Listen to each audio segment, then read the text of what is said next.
رضوان مغل صاحب السلام علیکم ورحمۃ اللہ وبرکاتہ۔ مفتی صاحب، آج کے دور میں اولیاء اللہ پائے جاتے ہیں؟ اچھا جی، اگر پائے جاتے ہیں تو ہم انہیں کیسے پہچانیں؟ پہلی بات یہ ہے میرے بھائی کہ بالکل پائے جاتے ہیں۔ اللہ کے اولیاء سے زمانہ خالی نہیں ہوتا، آج کے دور میں بھی اولیاء اللہ موجود ہیں۔ یہ آپ کا اہم سوال ہے کہ ہم کیسے پہچانیں۔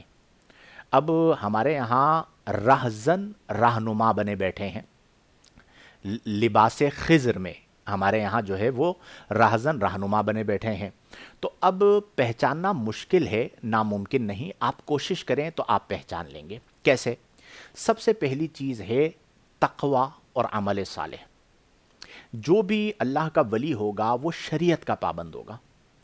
اگر آپ کسی کو اللہ کا ولی سمجھ رہے ہیں اور علامات کے طور پر دیکھنا چاہتے ہیں تو سب سے پہلے دیکھیں کہ اس کا تقوی کیسا ہے، وہ شریعت پر کتنا عمل کرتا ہے۔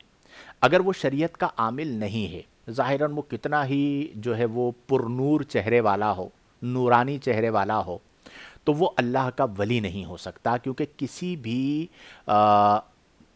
غیر شرع پر، یعنی جو با شرع نہ ہو، اسے کیا کہتے ہیں، فاسق معلن کہہ لیں یا مطلقاً فاسق کہہ لیجئے، فاسق کو اللہ تعالیٰ اپنا دوست نہیں بناتا۔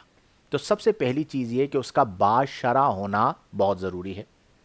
دوسرے نمبر پر با شرع ہونے کے ساتھ ساتھ آپ یہ دیکھ لیجئے کہ اس کے پاس بیٹھنے سے آپ کو اللہ یاد آتا ہے یا نہیں آتا، کیونکہ ولی کی ایک صفت یہ بیان کی گئی حدیث مبارکہ میں کہ اذا رؤوا ذکر اللہ، جب انہیں دیکھا جائے تو اللہ کا ذکر کرنے لگ جائے بندہ، اسے اللہ یاد آ جائے۔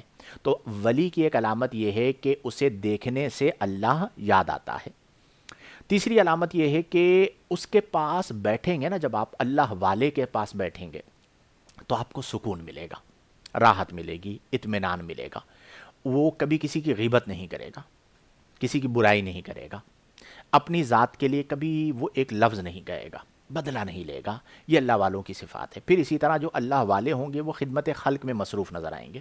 اب یہ جو میں نے علامات ذکر کی ہیں، ان علامات کی روشنی میں آپ پہچان لیجئے۔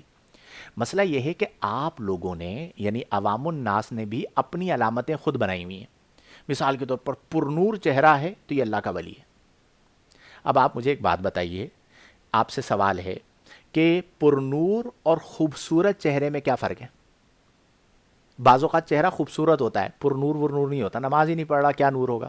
ٹھیک ہے، اور ان سے زیادہ پرنور، اگر آپ خوبصورتی کو پرنور چہرہ کہتے ہیں تو کئی غیر مسلم آپ کو بڑے پرنور نظر آئیں گے پھر، کیونکہ وہ دنیا کے خوبصورت ترین لوگ ہوتے ہیں۔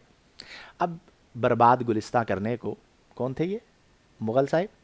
برباد گلستہ کرنے کو بس ایک ہی الو کافی تھا، ہر شاخ پہ الو بیٹھا ہے، انجام گلستہ کیا ہوگا؟ تو ہم لوگوں نے پیمانہ کیا بنا لیا؟ پرنور، میرے پیر، اچھا جو اپنے پیر سے محبت کرتا ہے اس کا پیر تو اسے پرنور ہی نظر آئے گا، ٹھیک ہے؟ خوبصورت ہوگا تو وہ پرنور نظر آئے گا، میک اپ ویک اپ کر کے آ جائے گا تو زیادہ پرنور نظر آئے گا، ٹھیک ہے؟ تو یہ علامت نہیں ہے۔ پرنور ہونا علامت ہے کہ اللہ کے ذکر سے اس کے چہرے پر نور ہوگا، لیکن جسے آپ پرنور سمجھ رہے ہیں وہ پرنور مراد نہیں ہے، ٹھیک ہے نا؟ سانولے کلر کے ساتھ بھی بندہ پرنور ہو سکتا ہے، ٹھیک ہے؟ وہ اطمینان ملنا چاہیے۔ تو ہماری علامت یہ ہے۔ دوسری ہمارے علامت کیا ہے؟ بڑا پروٹوکول ہونا چاہیے، لگژری لائف ہونی چاہیے، ٹھیک ہے؟ اور آس پاس مریدین کا ایک جم غفیر ہونا چاہیے، پیر صاحب آ رہے ہیں، بڑا استقبال ہونا چاہیے، تو وہ بڑے جو ہے وہ اللہ کے ولی ہیں۔ دنیا میں یہاں تک دھسے ہوئے، دنیا کے لیے مارے پھر رہے ہیں، لوگوں کی منتیں کر رہے ہیں، ٹھیک ہے؟ اپنے بندے خود چھوڑے ہوئے ہیں کہ مجھے بڑا پیر بنا کے پیش کرو، نسل پرستی چل رہی ہے، اقربا پروری چل رہی ہے، تو کیا کہا جائے؟